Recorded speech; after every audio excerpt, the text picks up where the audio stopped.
আমরা যখন নবী সাল্লাল্লাহু আলাইহি ইসলামকে সালাম দেই, দুরূদ পাঠ করি, বিষ্ণু সাল্লাল্লাহু আলাইহি ইসলাম কবর থেকে ওই সালামের উত্তর দেন। আল্লাহ তাআলা ওনার রূহটাকে ফিরিয়ে দেন, উত্তর দেন। সাহাবারা বললেন, ইয়া রাসূলুল্লাহ, কিভাবে আপনি উত্তর দেন? আপনার দেহ মাটি খেয়ে ফেলবে না? রাসূল সাল্লাল্লাহু আলাইহি ইসলাম বললেন, ইন্নাল্লাহা তাবারাকা ওয়া তাআলা হাররামা আলাল আরদি আজসাদাল আম্বিয়া।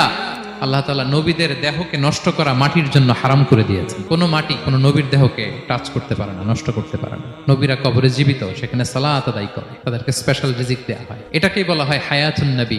তিনি বারজাকি জগতে জীবিত, উনি উনার কবরে এখনো জীবিত অবস্থায় আছেন, হায়াতুন নবী। তবে আমরা এখন যেরকম জীবিত এরকম নয়, বারজাকি জগতের জীবিত। তিনি ইন্তেকাল করেছেন, মৃত্যুবরণ করেছেন, নিঃসন্দেহে তিনি বারজাকি জগতে চলে গিয়েছেন, কিন্তু সেই জগতে তিনি জীবিত। এবং বিষ্ণু সাল্লাল্লাহু আলাইহি ওয়াসাল্লাম বলেন, আজান শোনার পরে কেউ যদি এই দোয়াটা পড়ে, আল্লাহুম্মা রাব্বা হাযিহি দাওয়াতিত তাম্মা ওয়াস সালাতিল কাইমা আতি মুহাম্মাদানিল ওয়াসিলাতা ওয়াল ফাদিলা ওয়া বা'আথহু মাকামান মাহমুদা আল্লাযী ওয়া'আদতা। এই দোয়াটা যে পড়ে আজান শোনার পরে, বিষ্ণু সাল্লাল্লাহু আলাইহি ওয়াসাল্লাম বলেন, হাল্লাত লাহু শাফাআতি ইয়াউমাল কিয়ামা। কিয়ামতের দিন তার জন্য সুপারিশ করা আমি নবীর জন্য ওয়াজিব হয়ে যায়। যারা পড়েন না পড়বেন। এবার কিয়ামতে বিষ্ণু সাল্লাল্লাহু আলাইহি ওয়াসাল্লামের কি ফিচার থাকবে একটু কিয়ামতেরটা শুনে শেষ করি। বিষ্ণু সাল্লাল্লাহু আলাইহি ওয়াসাল্লাম বলেন, আনা আউয়ালু মান ইয়ানশাক্কু আনহুল কবরু।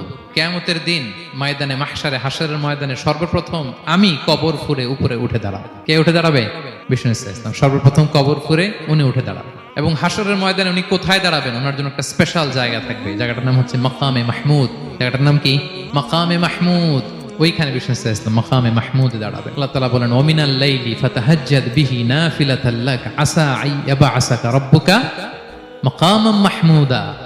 ওখানে বিষ্ণু সাল্লাল্লাহু আলাইহি ওয়াসাল্লাম দাঁড়াবেন, মাকামে মাহমুদে তিনি সিজদায় লুটিয়ে থাকবেন। এবং সেদিন তিনি সুপারিশ করবেন, সাহিবুশ শাফাআ, তিনি সুপারিশ করবেন। অন্য কোন নবী সুপারিশের সাহস করবে, স্পর্ধাও দেখা।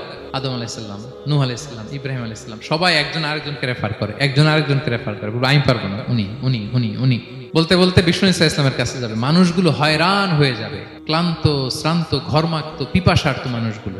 50,000 বছর হবে সেই দিনটা, কিয়ামতের দিন। মানুষগুলো পেরেশান, যেই নবীর কাছে যায় বলে পারবো না, উনি উনি। শেষ পর্যন্ত এটা যে বিষ্ণু সাল্লাল্লাহু আলাইহি ওয়াসাল্লামের কাছে ঠেকবে। বিষ্ণু সাল্লাল্লাহু আলাইহি ওয়াসাল্লাম কোথায় থাকবেন যেন?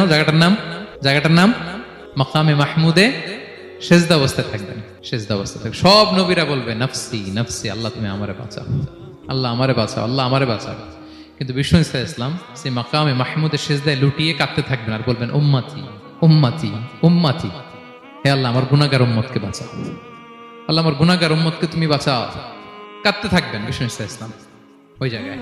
তখন আল্লাহ তাআলা বলবেন, ইয়া মুহাম্মদ ইরফা রাসাক, হে মুহাম্মদ মাথা তোলো, কুল তুসমা, আজকে তুমি যা বলবে তাই শোনা হবে, সাল তু'তা, যা চাবে তাই দেয়া হবে।